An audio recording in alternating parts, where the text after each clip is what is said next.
तो दोस्तों आगे बढ़ते हैं 26वें वचन से लेकर के 33वें वचन, मत्ती का सुसमाचार 10वां अध्याय उसके 26वें वचन से लेकर के 33वें वचन तक। मैं चाहूंगा कि आप इसे पढ़ लीजिए। आशा है आपने पढ़ लिया होगा। प्रभु आपको बहुत आशीष करे। तो अभी यीशु मसीह ने हमें क्या बताया कि हमें सांप के समान बुद्धिमान यानी चालाक यानी सतर्क और सावधान रहना है, और बिल्कुल कबूतर के समान भोले यानी कि अहिंसा के साथ अपने प्रचार को करना है। और कभी भी हमें कहीं भी मौका मिले किसी भी प्रकार का प्रचार करने का, तो वो मौका हमें नहीं छोड़ना है। और ये धरती के लोग जो इस संसार के हाकिम के जो पीछे यानी शैतान के पीछे जो चलते हैं, वह आपको महासभाओं में पंचायत में सौंपेंगे, और चाहे वो किसी भी रिश्ते में आपके क्यों ना हो, अगर वो प्रभु के विरोध में है तो आपके लिए वो परेशानी और उत्पीड़न का सबब बनेंगे। अब प्रभु यीशु मसीह यहां पर 26वें वचन में क्या कह रहे हैं? प्रभु यीशु मसीह कह रहे हैं कि उनसे मत डरो। वो तुम्हारे कुछ समय की, कुछ टाइम पीरियड की क्या करेंगे, तुम्हें प्रॉब्लम दे रहे हैं, लेकिन वो उसके बदले में तुम जो हो वो अनंत जीवन की क्या कर रहे हो, अनंत जीवन की आशीष को प्राप्त कर रहे हो। 26वें वचन में प्रभु यीशु मसीह कहते हैं, इसलिए मनुष्यों से मत डरना, क्योंकि कुछ ढका नहीं जो खोला ना जाएगा, और ना कुछ छिपा है और जो जाना ना जाएगा। मैं तुमसे अंधियारे में कहता हूं, उसे तुम उजियाले में कहो, और जो कानों कान सुनते हो उसे छतों पर से प्रचार करो। तो प्रभु यीशु मसीह कहते हैं कि मनुष्यों से मत डरो। मनुष्य तुम्हारा कुछ नहीं करेगा।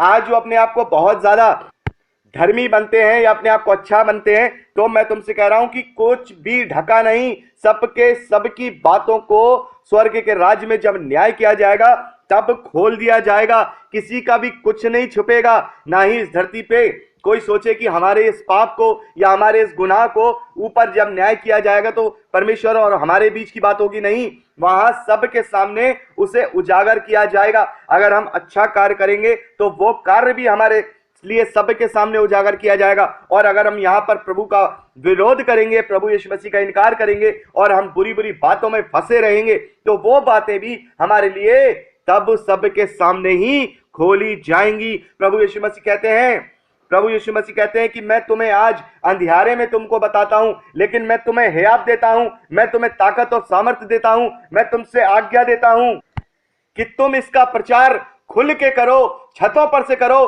किसी से भी डरने की जरूरत नहीं है। जो तुम अब कानों कान मुझसे सुन रहे हो, इसको तुम छतों पर जाकर के प्रचार करो, रोशनी में जाकर के प्रचार करो। तुम्हें अंधेरे में प्रचार करने की जरूरत नहीं। 28वें वचन में प्रभु यीशु मसीह कहते हैं, जो शरीर का घात करते हैं पर आत्मा को घात नहीं कर सकते, उनसे मत डरना, पर उसी से डरो जो आत्मा और शरीर दोनों को नरक में नष्ट कर सकता है। क्या पैसे में दो गौरैया नहीं बिकती, तो भी तुम्हारे पिता की इच्छा के बिना उनमें से एक भी भूमि पर नहीं गिर सकती। तुम्हारे सिर के बाल भी सब गिने हुए हैं, इसलिए डरो नहीं, तुम बहुत गौरैयों से भी बढ़कर हो।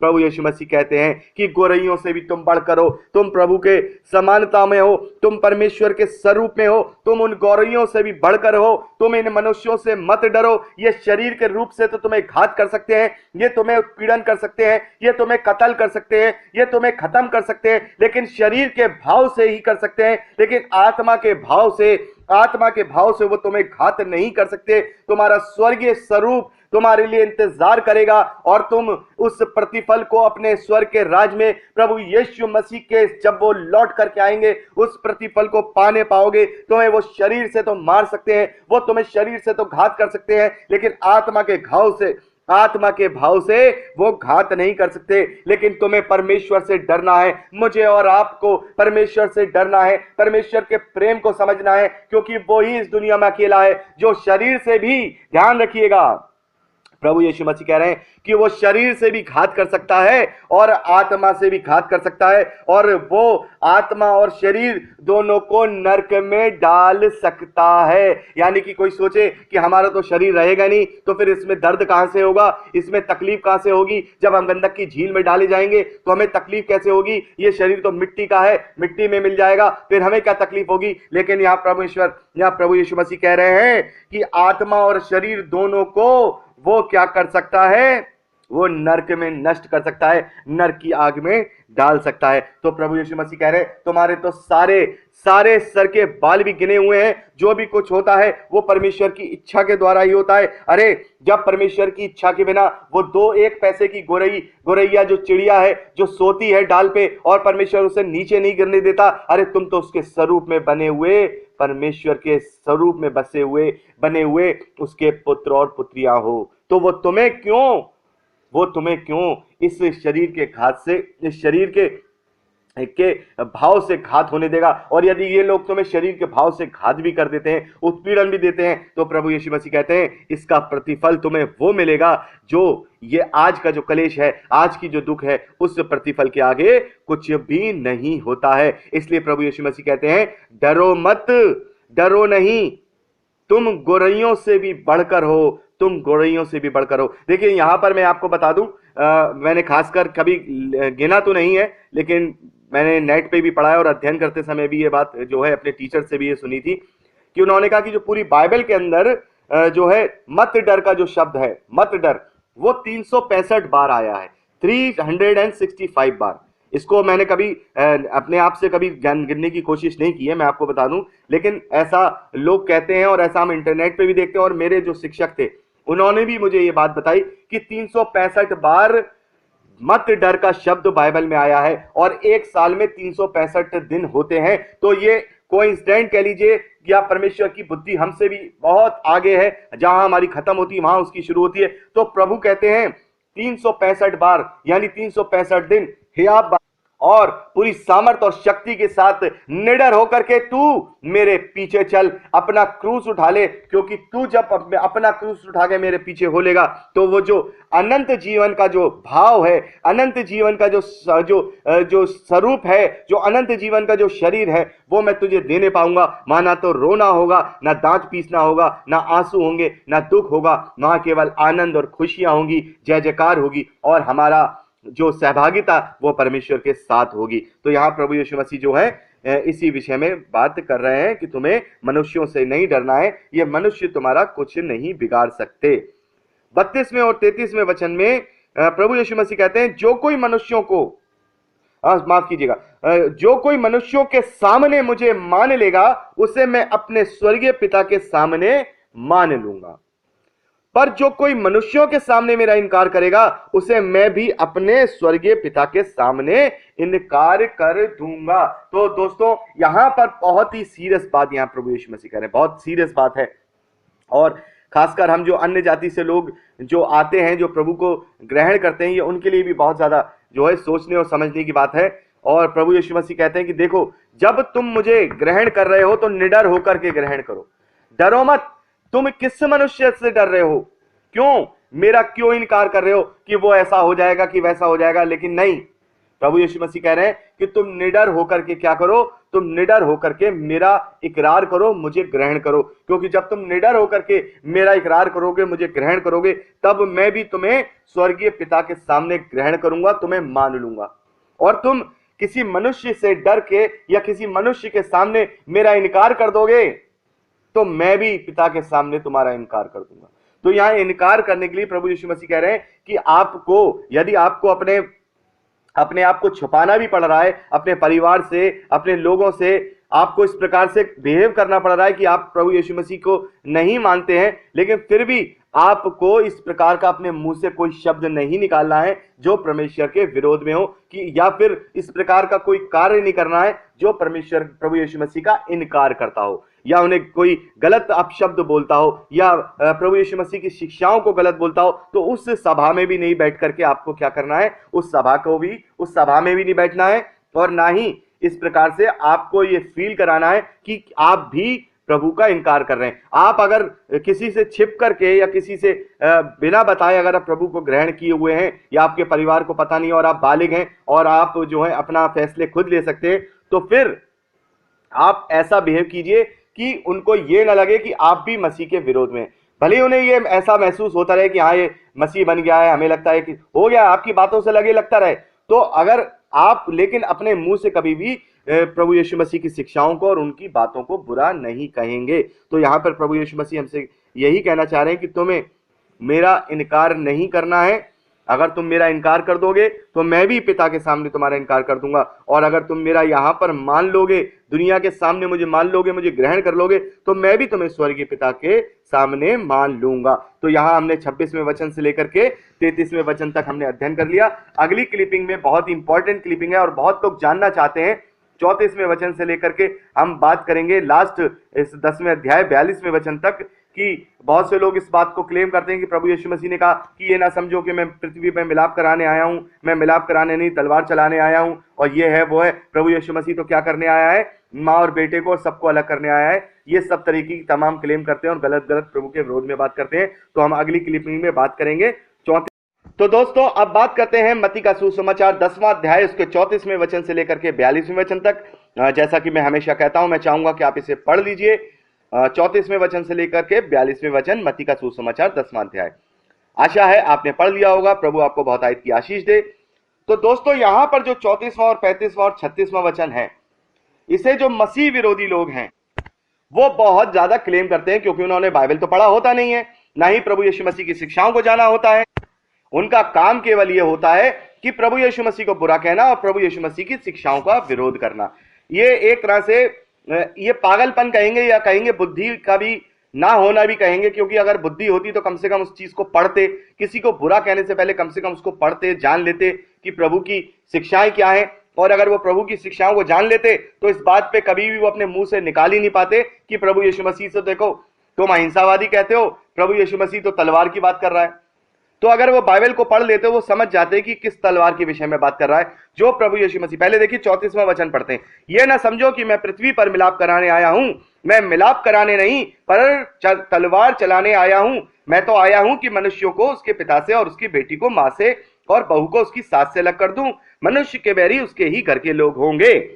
तो दोस्तों जो आप में से जो लोग अध्ययन जो नया नया अध्ययन कर रहे हैं उनको मैं बताना चाहता हूं कि अगर आपने ये वचन केवल पहले अकेले ही पढ़ा होता और अध्ययन आपने शुरुआत से अध्ययन जैसे आप कर रहे हैं नहीं किया होता और आपने 10वां अध्याय नहीं पढ़ा होता कि वहां लिखा है भाई भाई को पिता पुत्र को घात के लिए सौंपेंगे, बच्चे माता पिता के विरोध में उठकर उन्हें मरवा डालेंगे, तो और वो किस कॉन्टेक्स्ट में प्रभु यीशु मसीह सीधे सीधे समझा रहे हैं, तो आपको भी लगता है कि आप प्रभु यीशु मसीह तलवार चलाने आए। लेकिन देखिए वचन वाई वचन अध्ययन करने का फायदा क्या होता है कि अब आपको यह पता है कि जेम्स ब्रदर अभी मुझे इस बारे में क्या समझाने वाले हैं, क्योंकि मैं जानता हूं कि इसका मतलब क्या है। तलवार चलाने का मतलब यह है कि हमारी जो मान्यताएं हैं, हमारे जो शिक्षाएं प्रभु यीशु मसीह ने हमसे जो सीखी हैं वो संसार के हाकिमों से अलग है। और मैंने आपको एक उदाहरण भी दिया।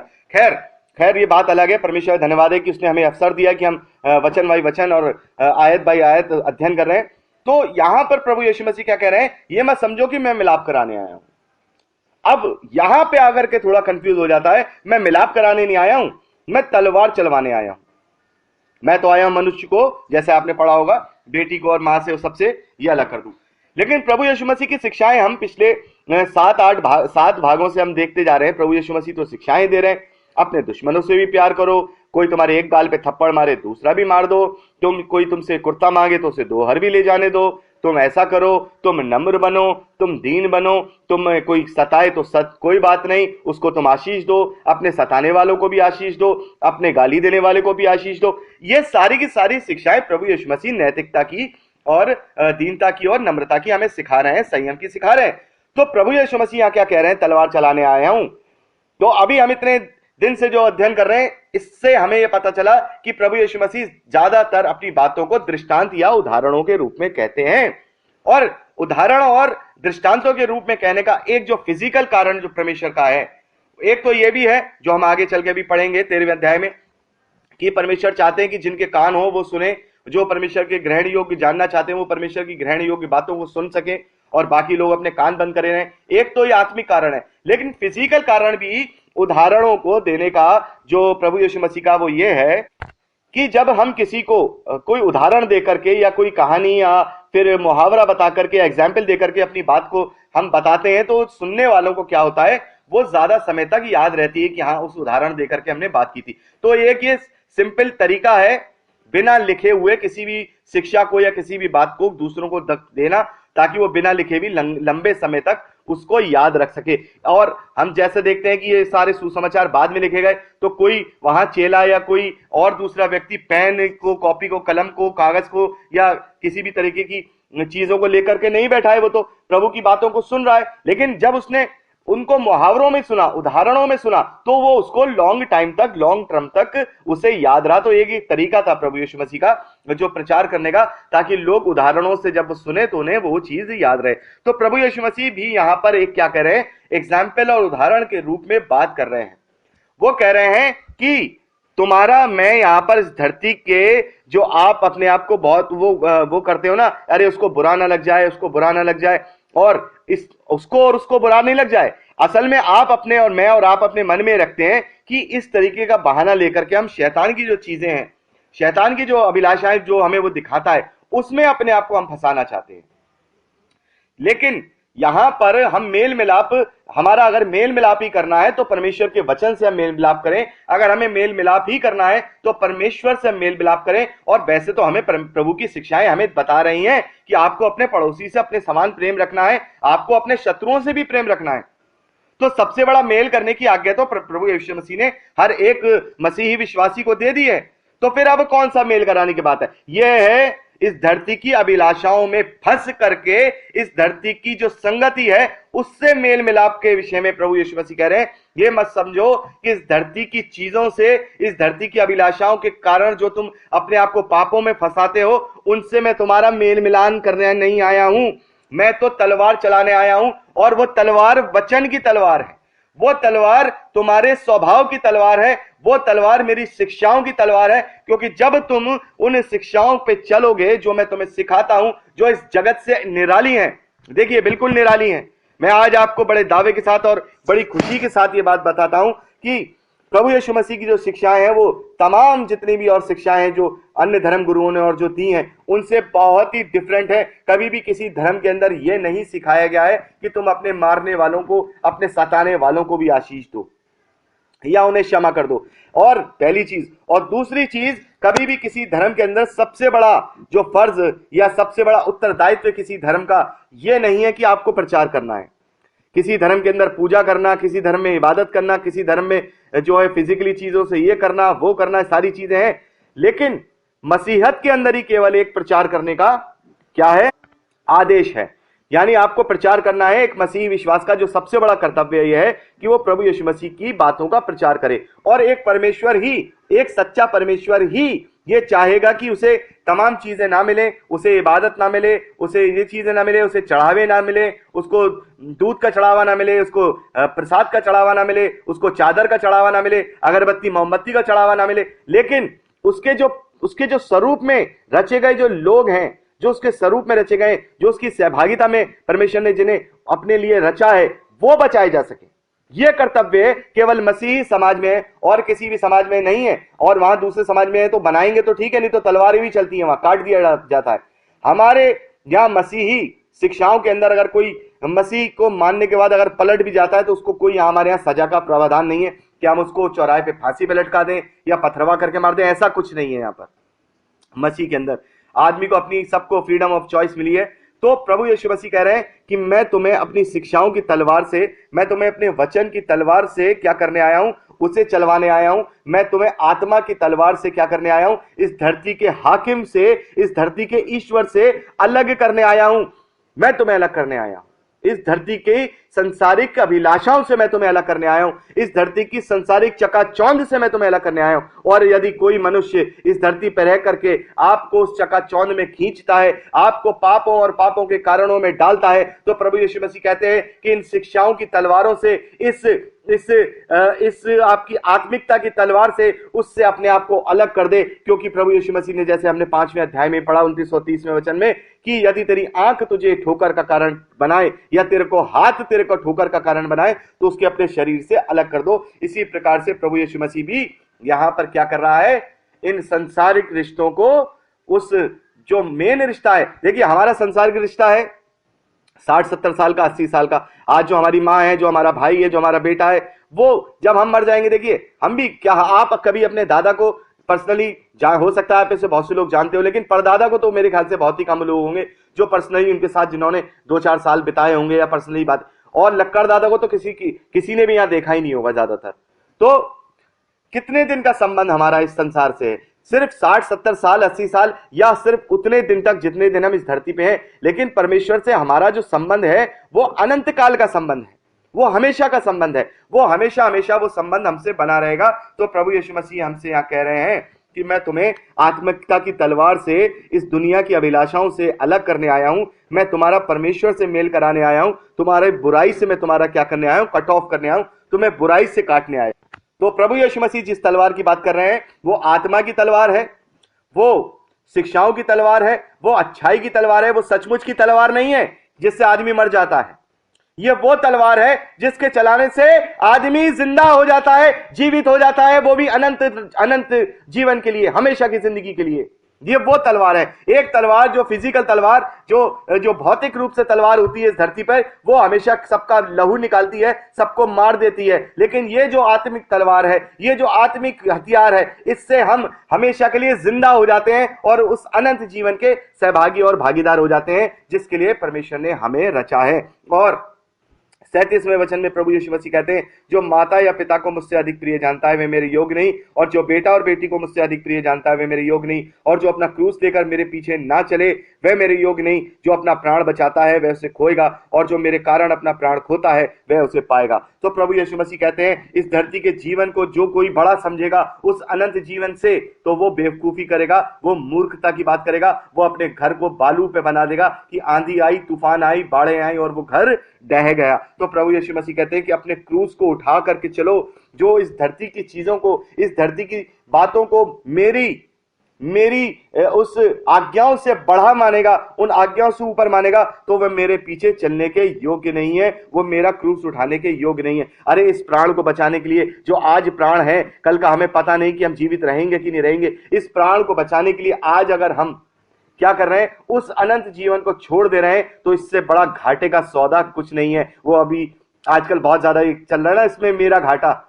तो वाकई में ही अगर हम इस दुनिया की चीजों में, इस दुनिया की चकाचौंध में लगेंगे, तो वाकई में ही इसमें हमारा घाटा है। और जो हमारा फायदा है वो ये है कि हम चाहे इस प्राण को, जो इस धरती के 70-80 के साल के जो प्राण है, अगर उसको भी हम नीचे कर देंगे, तुच्छ कर देंगे, और उस अनंत जीवन के प्राण को ऊंचा रखेंगे जो अनंत होगा, जिसकी कभी भी मृत्यु नहीं होगी, तो फिर उसमें हमारा ही फायदा होगा, इसमें हमारा ही आगे हमें प्रॉफिट होने वाला है। ये इस धरती की चीजों में हमें फंसने के द्वारा हमारा ही घाटा और हमारा ही क्या होगा, हमारा ही। तो दोस्तों अब समय है कि हम 40वें वचन को और से लेकर के 42वें वचन तक हम पढ़ेंगे मत्ती का सुसमाचार 10वां अध्याय। तो यहाँ पर प्रभु यीशु मसीह क्या है, प्रतिफल के विषय में बता रहे हैं। 40वें वचन में प्रभु यीशु मसीह कहते हैं, जो तुम्हें ग्रहण करता है वह मुझे ग्रहण करता है, और जो मुझे ग्रहण करता है वह मेरे भेजने वाले को ग्रहण करता है। जो भविष्यद्वक्ता को भविष्यद्वक्ता जानकर ग्रहण करे वह भविष्यद्वक्ता का बदला पाएगा, और जो धर्मी जन को धर्मी जान करके ग्रहण करे वह धर्मी का बदला पाएगा। जो कोई इन छोटे में से एक को मेरा चेला जानकर केवल एक कटोरा ठंडा पानी पिलाए, मैं तुमसे सच कहता हूं कि वह किसी रीति से अपना प्रतिफल नहीं खोएगा। तो यहां प्रभु यीशु मसीह देखिए क्या बात कर रहे हैं। प्रभु यीशु मसीह बात कर रहे हैं, आज जो प्रभु के लोग हैं, आज जो प्रभु की सेवकाई कर रहे हैं, सिर्फ ये नहीं कि जो सिर्फ प्रभु की सेवकाई कर रहे हैं, या पास्टर लोग हैं, या एवेंजलिस्ट लोग हैं, या प्रेरित लोग हैं, इनके विषय में नहीं, जो कोई भी एक सच्चा मसीह है, जो सच्चा विश्वासी है, प्रभु यीशु मसीह उसके विषय में कहते हैं कि यदि मान लीजिए मेरा विश्वास है, मेरा विश्वास प्रभु यीशु मसीह के ऊपर है और पक्का है, और यदि कोई मेरे विश्वास समेत मुझे ग्रहण कर ले रहा है और वो मुझे उत्पीड़न नहीं कर रहा है, मेरा इनकार नहीं कर रहा है, मेरे खिलाफ नहीं जा रहा है, तो इसका मतलब यह है कि वो प्रभु को भी ग्रहण कर रहा है, प्रभु को भी वो ग्रहण कर रहा है। और वो जो प्रभु को ग्रहण कर रहा है, तो उसका मतलब यह है कि वो परमेश्वर को भी ग्रहण कर रहा है।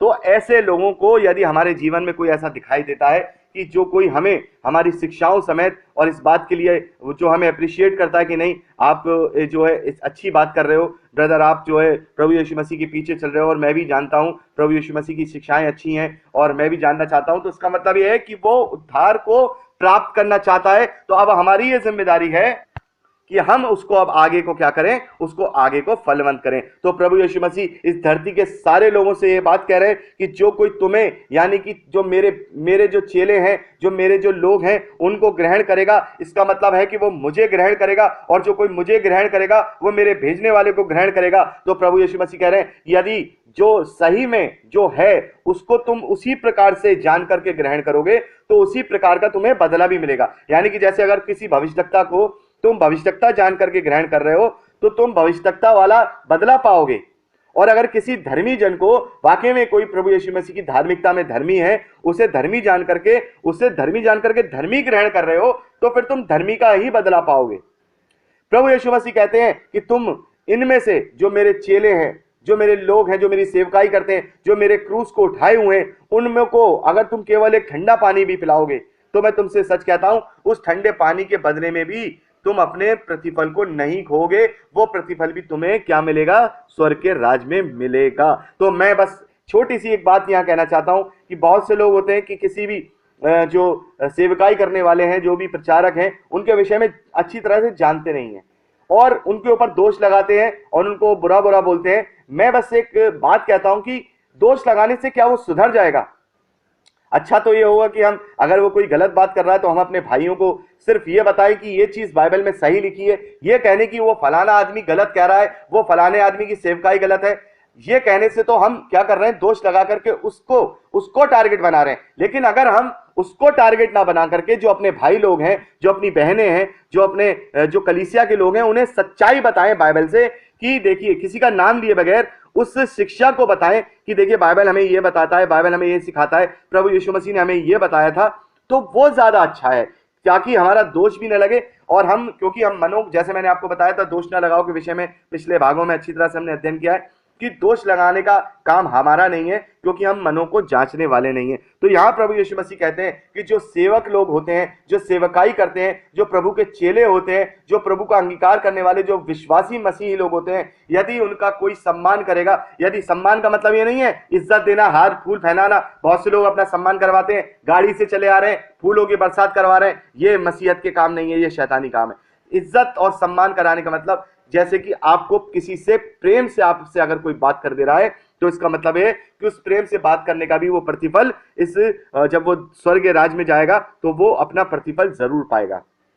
तो हमें और आपको, अगर कोई इस प्रकार से सेवकाई में है या इस प्रकार से प्रभु का विश्वासी है, प्रभु के लिए कार्य करता है, तो कम से कम क्या करें, उसके लिए हमारा ये फर्ज बनता है कि हम उसकी सुधि लें, हम उसको जाने कि हाँ ये सही रीति से, इसको किसी चीज की कमी ना हो, इसको अगर ये प्यासा है पानी पिला दो, इसको अगर ये दिन रात वचन में लगा हुआ, ये भूखा अपने घर आया है तो उसे खाने को पूछो। अगर कोई सेवक आपके घर आता है, यदि कोई, मैं सेवक की ही बात नहीं कर रहा, कोई नॉर्मल मसीही विश्वासी भी आपके घर आता है तो ये उसके लिए भी लागू होती है, क्योंकि हमें नहीं पता कि परमेश्वर ने उसे किस रीति से अपने लिए इस्तेमाल किया है। तो हमारा ये फर्ज बनता है कि अगर वो गर्मी में धूप में आ रहा है तो उसे पानी को पूछे, उसको खाने को पूछे, उसको हवा उसके लिए इंतजाम करें, उसके अगर हो सके तो उसके नहाने का भी इंतजाम करें। तो ये सारी चीजें एक प्रभु यीशु मसीह ने कहा है कि अगर हम इन सब चीजों को, छोटी चीजों का भी ध्यान रख करके अगर हम प्रभु के लोगों की और विश्वासियों के प्रति अपनी क्या करेंगे, उन्हें इस प्रकार से उनको ग्रहण करके अगर सारी चीजें करेंगे, तो प्रभु यीशु मसीह कहते हैं कि वो अपने प्रतिफल को किसी भी प्रकार से नहीं खोएंगे। तो प्रभु यीशु मसीह कहते हैं कि जो कोई मुझे ग्रहण करता है, वो, जो कोई मेरे मानने वालों को ग्रहण करता है वो मुझे ग्रहण करता है, और जो कोई मुझे ग्रहण करता है वो मेरे भेजने वाले को ग्रहण करता है। तो जो हमें ग्रहण कर रहा है, जो हमें जो है विश्वास के साथ हमें ग्रहण कर रहा है, तो इसका मतलब वो प्रभु यीशु मसीह को ग्रहण कर रहा है। लेकिन उसका उद्धार नहीं है अगर हमें सिर्फ ग्रहण कर रहा है, क्योंकि उसे यीशु मसीह को ग्रहण करना पड़ेगा। हमें ग्रहण करने का मतलब यीशु को ग्रहण करना, लेकिन यीशु को ग्रहण करने का मतलब परमेश्वर को ग्रहण करना होता है। तो यदि कोई हमें ग्रहण करता है तो हाँ, उसका प्रतिफल वो पा सकता है, लेकिन वो केवल प्रभु यीशु मसीह को ही ग्रहण कर रहा है। अगर परमेश्वर को उसे ग्रहण करना है, अपने उद्धार को ग्रहण करना है, तो उसे प्रभु पर विश्वास पूरी तरह से करना होगा। तो दोस्तों, अभी हमने मत्ती के सुसमाचार उसके 10वें अध्याय को पहले वचन से लेकर के हमने 42वें वचन तक पूरा कर लिया है, और अब समय है कि हम 11वें अध्याय का पहले वचन से अध्ययन करें। तो अगली क्लिपिंग में हम 11वें अध्याय का, दोस्तों यदि आपको ये प्रचार पसंद आया है तो प्लीज शेयर जरूर करिए और अगर आप चाहते हैं कि हमारे और भी वीडियो देखना जो हमने अपलोड किए हैं और जो हम आगे अपलोड करेंगे, तो आप हमारे चैनल को सब्सक्राइब कर लीजिए और वहां बेल आइकन है उसे टच करिए, ताकि जब भी हम नया वीडियो डालें वो नोटिफिकेशन आप तक जरूर पहुंचे। तो दोस्तों, आज के लिए इतना ही। परमेश्वर आपको सुरक्षित रखे, आप आनंदित रहें, परमेश्वर में आशीष पाए और बढ़ते जाएं, यीशु के सामर्थ्य नाम में, आमीन। Praise the Lord. जय मसीह की।